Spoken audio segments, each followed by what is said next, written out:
Okay, welcome back to Assault on Doomrock, Rulebook Ultimate Edition. This is the setup. Uh, I showed in the previous videos how to set up the various parts. Uh, I think it's um, quite a small footprint for the adventure phase, at least. The final instructions were to place the level up ability deck, the common item deck, the epic item deck, the event deck, secret area deck, as next to the board game space.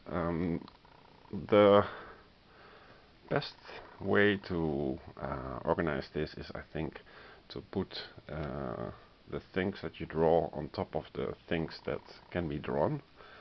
Um, so it is easier, otherwise you would have to take out everything and keep a box. Yeah, it would just be cumbersome. Uh, so these decks, you know what they are. This is the next area that you can draw.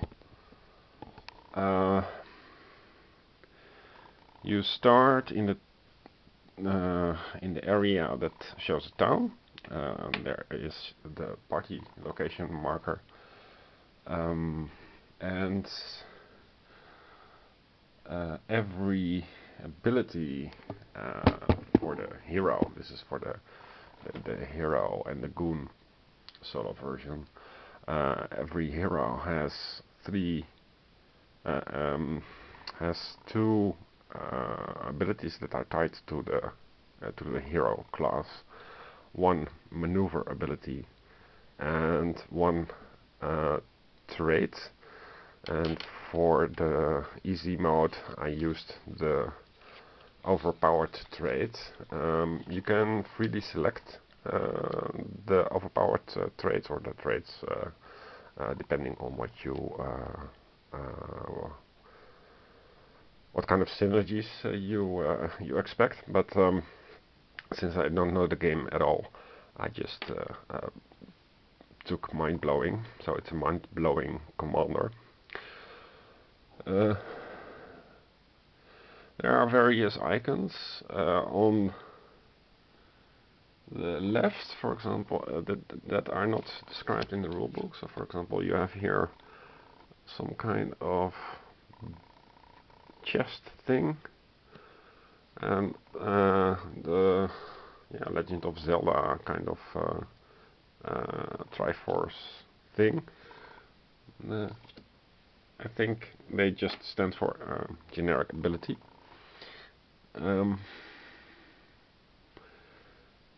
And you have here commander.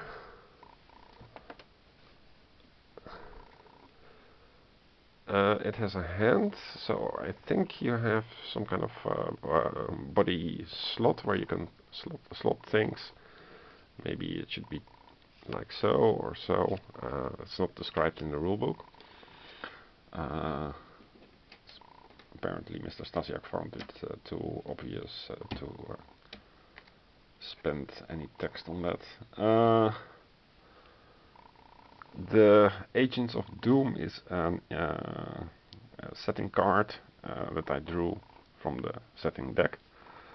And it describes how many time you have before well, if you run out of time, then the battle ensues.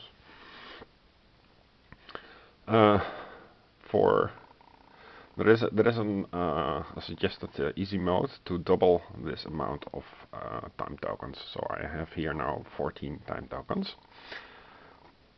Because I want to progress and showcase, and get an idea if the game is anything for me. To just die because I'm new to the game, that doesn't really help. The goon or gooness here is a trapper, and you place the stated amount of health.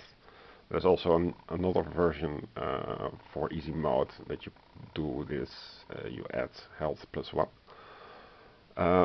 The goon starts with a maneuver card, and leveling up should be described later. So there is you spend time, and there is also secret tokens, and if does I don't think there happens something anything unusual when you remove all the last secret from a card. Um, so what you do in the game is in the adventure mode is you run around these areas and try to progress and gain cards to help you prepare for the upcoming battle. So to get some idea, we could do the Lonely Man, for example. And the Lonely Man has two icons that are in the border, which is a time and a secret. So this is the secret, and this is the time marker. This is what we have to spend. What is inside is what you gain, and when you gain something like a token, you gain it for each character in your party separately. That means that in the upcoming battle, when each character has three of those markers, they can one of them can spend markers, and the other one will still have them. So it's kind of like a double administration. There is things for the party, and there is things for the characters themselves. The coins, the metal. I only have metal coins in this game. The coins are a resource.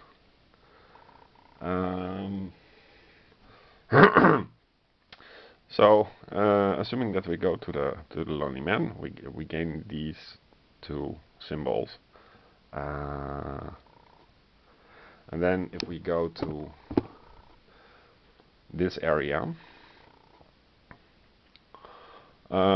we can spend these resources to gain these resources and loot. And I have to look up loot, but loot is I think roll a d6, and depending on what you draw here, you can gain coins or items, so it is very helpful. Also, you can scout here. To scout means from those face down decks, select a deck and draw the top one face up. It doesn't mean that you gain that card, but but you can gain knowledge of the card that is on top, which would be the upcoming. But you can also then decide to discard it, and it goes into the bottom, and then you have to scout again, of course, a scouted deck to find out what is now the top card. So that is what scout does. We can scout here, but we have to travel to there, and traveling to an area costs time, and all areas are adjacent, so you can go from here to here to here. It doesn't matter. Every teleport to one of the face-up adventure cards is costs the same.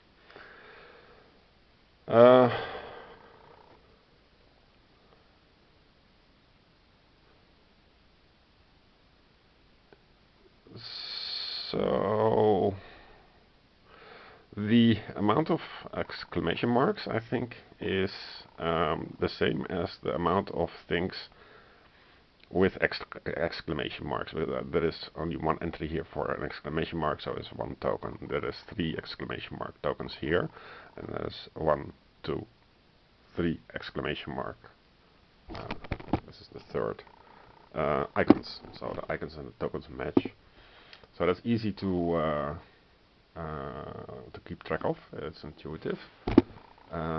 Also, there is a complicated way to describe how many dice there are, but every ability card needs to have its own die.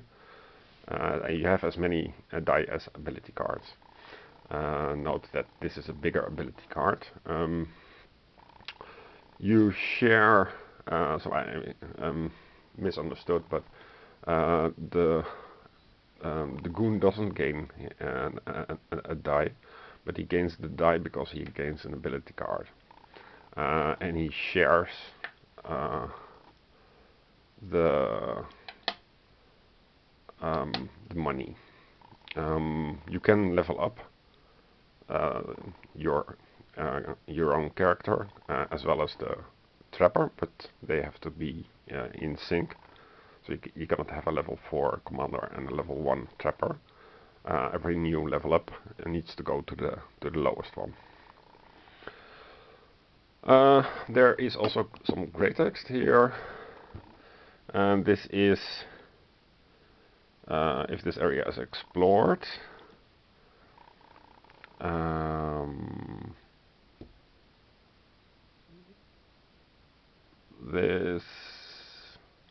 This is a bonus as long as the card is here present. But if we go to another card, so the venture forth to another location, then there are some cases in which where we have to roll the peril die. The peril die is something completely